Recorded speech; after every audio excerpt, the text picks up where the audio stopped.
घरर मुख्य द्वार जल छिंचाड़बार सठिक विधि। आज्ञा हाँ दर्शक बंधु, जदि आपण माने सकाळୁ उठिबा परे घरर मुख्य द्वार जल छिंचाड़ुचंती एहार सठिक विधि भी जानि रखंतु। आपनक घर केबे भी टंका पैसार अभाव रहिब नाही। सब जिनसर एक नियम रहिछि। जदि आपण नीतिर सहित नियमर सहित सही कार्य को संपूर्ण रूपे करिवे तेबे आपण माने निश्चय तार फल पाई परिबे।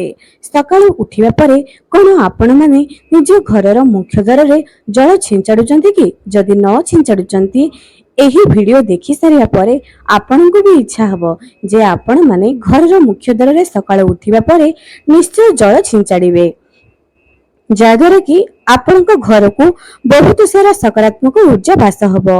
एही वीडियो देखि सारिया परे एमिति बहुत किछि जिंस आज आपणक सामना को आसीबो जहा आपण माने आगरु जानि नथिबे।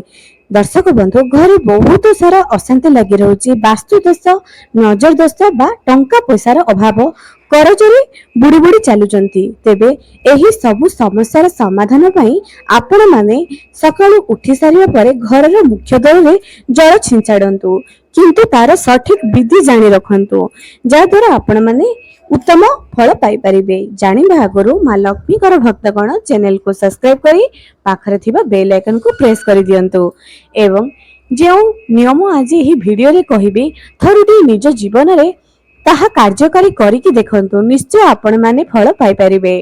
एबे दर्शक बंधु, एही कार्य सकाळ 4टा रु सकाळ 6टा भितरे कले आपण माने तार उत्तम फल पाई परिबे।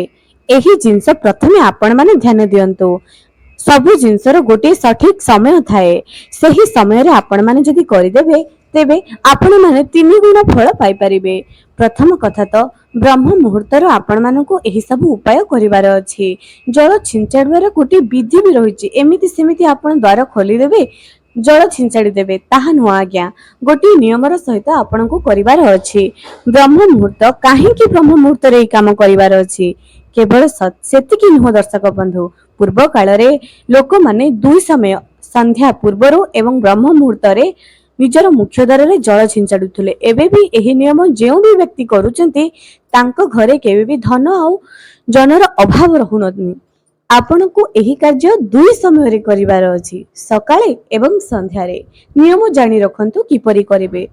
प्रथम कथा, रात्रि रे जेते बेले आपण निज घर को निजर घरर किचन को भलो भाबरे सफा करूचंती सेते बेले गोटे पितल ढाल रे किंबा तंबा ढाल रे पूरा भरी करी जल नै जांतु गोटे ढाल रे। एहाकू आपण माने निजर रोसी घरर जो सेल्फ अछि, जो आपण माने गैस पाखापाखि आपण माने एहाकू रखी देबे एवं एहाकू गोटे ढांकुणी घोड़ाई देबे। एमिति आपनकू प्रत्येक दिन रात्रि रो जेते बेले आपण माने पूरा किचन सफा करिवे सेते बेले एही ढाल को आपण माने रखिबे, एहाकू रखी देबे। पुणी जेते बेले सकाळ हेबो मुह सकाळ उठिबे जेमिति आपण माने निजर हाथ कर दर्शन करिवे, निज इष्ट देवता को स्मरण करिवे, मुह धोई काहाकू न देखि प्रथमे चली जिवे आपणकर रोसई घरे रखिथिबा सेही ढाल पाखकू ताहाकू नै आसीबे एवं तुरंत आपणकर मुख्य द्वार खोलिबे। सेठी सेही जल को 3 थर नारायण नारायण कही छिंची देबे किंबा विष्णु विष्णु कही छिंची देबे।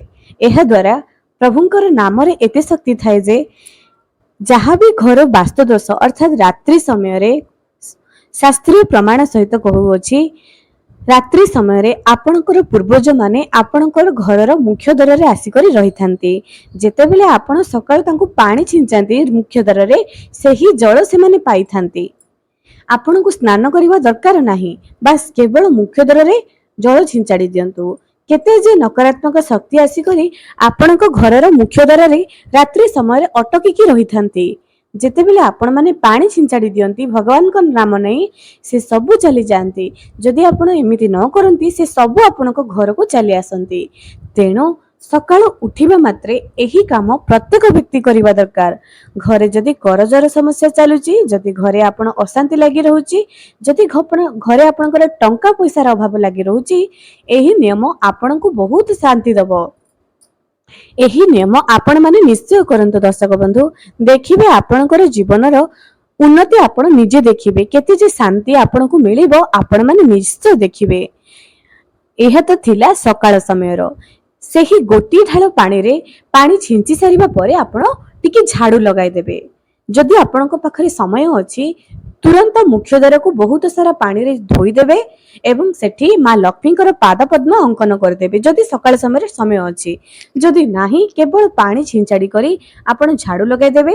ଯେତେବେଳେ ପୁଣି ଆପଣଙ୍କର ରୋଷେଇ ସରିଯିବ ବା ସକାଳ ସମୟରେ ଯାହା ବି ଆପଣଙ୍କର ଡେଲି ଟୁ ଡେଲି କାମ ଥାଏ ସେ ସବୁ ସରିଯିବ, ତୁରନ୍ତ ନିଜ ଘରର ମୁଖ୍ୟ ଦ୍ୱାରରେ ଭଲ ଭାବରେ ଧୋଇଦେବେ ଏବଂ ସେଠି ଦୁଇ ପଟି ରଙ୍ଗୋଲି ମା ଲକ୍ଷ୍ମୀଙ୍କର ପାଦ ପଦ୍ମ ଅଙ୍କନ କରିଦେବେ।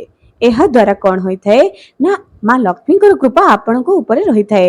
ମା ଲକ୍ଷ୍ମୀ ସଦାସର୍ବଦା ଆପଣଙ୍କ ଘରେ ବିରାଜମାନ କରିଥାନ୍ତି। ଯେଉଁ ଘରର ମୁଖ୍ୟ ଦ୍ୱାର ସୁନ୍ଦର ଥାଏ, ଯେଉଁ ଘରର ମୁଖ୍ୟ ଦ୍ୱାରରେ ରଙ୍ଗୋଲି ଟାଣିଥାଏ, ସେହି ଘରେ ମା ଲକ୍ଷ୍ମୀଙ୍କର ବାସ ଥାଏ।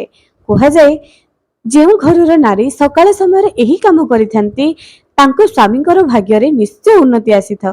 ବହୁତ କାମ କରୁଛନ୍ତି ତାପରେ ବି ସଫଳତା ପାଇପାରୁନାହାନ୍ତି, ତେବେ ନିଜର କର୍ମକୁ ସୁଧାରନ୍ତୁ। ଭଗବତ ଗୀତାରେ କୁହାଯାଇଛି ଯେ କର୍ମ ହିଁ ଭଗବାନ। କେବଳ କର୍ମର ଅର୍ଥ ଏୟା ନୁହେଁ ଦର୍ଶକ ବନ୍ଧୁ ଯେ ଆପଣ ମାନେ ଚାକିରି କରିବେ, ବ୍ୟବସାୟ କରିବେ। ଗୋଟିଏ ନାରୀର ବି ଏଇ ସବୁର କର୍ତ୍ତବ୍ୟ ଅଛି। ଏହା ହିଁ ତାର କର୍ମ।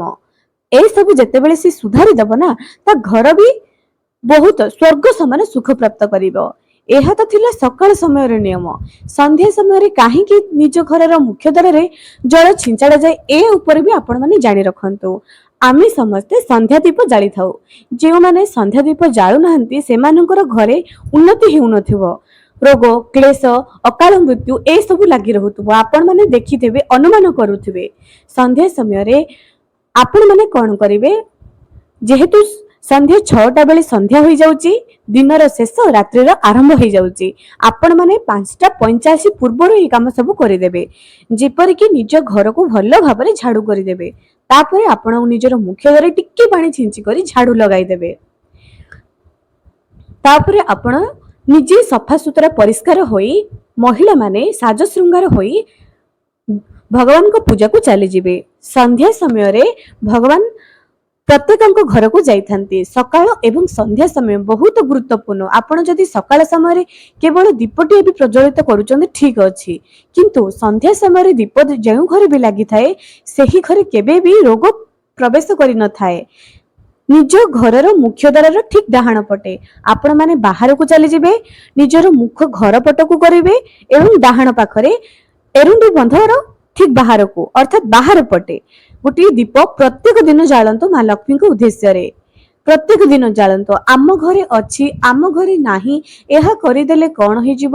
ଯେତେବେଳେ ଆମେ ଗୋଟିଏ ଖରାପ କାମ କରୁଛେ, ଯେତେବେଳେ ଆମ କାହା ବିଷୟରେ ପରନିନ୍ଦା ପରଚର୍ଚ୍ଚା କରୁଛେ, ସେତେବେଳେ ତ ଚିନ୍ତା କରୁନାହେଁ ଯେ ଆମ ଘରେ ତ ପରନିନ୍ଦା ପରଚର୍ଚ୍ଚା କରିବାର ନାହିଁ, ତାପରେ ବି ଆମେ କାହିଁକି ପରନିନ୍ଦା ପରଚର୍ଚ୍ଚା କରୁଛେ। କିନ୍ତୁ ଯେତେବେଳେ ଗୋଟିଏ ଭଲ କାମ କରିବାର କଥା ଆସିଯାଏ, ଆମ ଘରେ ନାହିଁ, ଆମ ଘରେ ଯଦି ଏମିତି ଦୀପଟିଏ ଜାଳିଦବୁ ତେବେ ଆମର ଘରେ ଅଶାନ୍ତି ହେଇଯାଉଛି, ଆମ ଘରେ ବିପଦ ମାଡି ଆସୁଛି। କିନ୍ତୁ ମଣିଷ ତାର କର୍ମ ପାଇଁ ସେ କଷ୍ଟ ପାଏ। ଏସବୁ ପାଇଁ ଭଲ କାର୍ଯ୍ୟ ପାଇଁ କେବେ କୌଣସି ବି ମଣିଷ କଷ୍ଟ ପାଇନଥାଏ। ତେଣୁ ଏହି ଚିନ୍ତାଧାରା ଯେଉଁ ବି ଲୋକ ରଖୁଛନ୍ତି ଜମା ବି ଏପରି ଚିନ୍ତାଧାରା ରଖନ୍ତୁ ନାହିଁ। ନିଜ କର୍ମକୁ ସଜାଡନ୍ତୁ, ଭାଗ୍ୟ ଆପେ ଆପେ ବଦଳିଯିବ। ସନ୍ଧ୍ୟା ସମୟରେ ଯେତେବେଳେ ପାଣି ଛିଞ୍ଚାଡିବେ ସେଠି ଗୋଟେ ଦୀପ ଲଗାଇବେ। ନିଜ ଠାକୁର ଘରେ ଗୋଟେ ଦୀପ ଏବଂ ନିଜ ଘରର ମୁଖ୍ୟ ଦ୍ୱାରରେ ଯେଉଁଠି ଡାହାଣ ପଟେ ଗୋଟେ ଦୀପ ରଖିବେ ଏବଂ ମା ବୃନ୍ଦାବତୀଙ୍କ ପାଖରେ ଦୀପ ରଖିବେ। ଦୀପର ମୁଖ ସଦାସର୍ବଦା ପୂର୍ବ କିମ୍ବା ଉତ୍ତର ପଟ ହୋଇ ରହିବ। ଏହାକୁ ସବୁବେଳେ ଧ୍ୟାନ ଦେବେ। ଏହି ଯେଉଁ ବି କାର୍ଯ୍ୟ କରୁଛନ୍ତି ଅତି ଧ୍ୟାନର ସହକାରେ କରନ୍ତୁ ଦେଖିବେ ଏବଂ ବିଶ୍ୱାସର ସହକାରେ କରନ୍ତୁ ଦେଖିବେ ଆପଣ ମାନେ 100 ଗୁଣ ପୁଣ୍ୟର ଫଳ ପ୍ରାପ୍ତ କରିପାରିବେ। ଯେଉଁ ବି ଘରେ ଅଶାନ୍ତି ଲାଗି ରହୁଛି, କଳି ଝଗଡା ଲାଗି ରହୁଛି, ଉନ୍ନତି ହେଉନାହିଁ, ବ୍ୟବସାୟରେ ଚାକିରିରେ ଉନ୍ନତି ହେଉନାହିଁ, ଏସବୁ ଜିନିଷ ଉପରେ ଟିକେ ଧ୍ୟାନ ଦିଅନ୍ତୁ। ସକାଳୁ ପାଣି ଛିଞ୍ଚିବାର ଗୋଟିଏ ନିୟମ, କିନ୍ତୁ ସନ୍ଧ୍ୟା ପୂର୍ବରୁ ଆପଣ ରୋଷେଇ ଘରେ ଢାଳ ରଖିବା ଦରକାର ନାହିଁ। କେବଳ ରାତ୍ରି ସମୟରେ ରଖିବେ, ତାହାକୁ ବ୍ରହ୍ମ ମୁହୂର୍ତ୍ତରେ ଢାଳି ଦେବେ। କିନ୍ତୁ ଏହି କାର୍ଯ୍ୟ ଯୋଉ ସକାଳ ସମୟରେ ପାଣି ଛିଞ୍ଚାଡ଼ିବାର କାର୍ଯ୍ୟ ଆପଣ ସଦା ସର୍ବଦା 6ଟା ପୂର୍ବରୁ ହିଁ କରିଦେବେ, ତାହେଲେ ପୁଣ୍ୟଫଳ ପ୍ରାପ୍ତ କରିପାରିବେ। ଏବଂ ଯୋଉ ସନ୍ଧ୍ୟା ସମୟର କଥା ହେଉଛି टिके संध्या हेबा पूर्वरु ही एही काम करदेबे। संध्या समय झाड़ू करा जाए नहीं, संध्या समय चुटी को सजाड़ा जाए नहीं, श्रृंगार करा जाए नहीं, तेणु संध्या पूर्वरु ही करिवे। संध्या पूर्वरु आपण माने रेडी हो जाइथिबे संध्या दीप देबा पई। निश्चय रेगुलर एही कार्य करंतु, निश्चय पुण्य फल प्राप्त करिवे। आज पई रहूची, पुणी देखाइबो आगामी एक सुंदर वीडियो रे।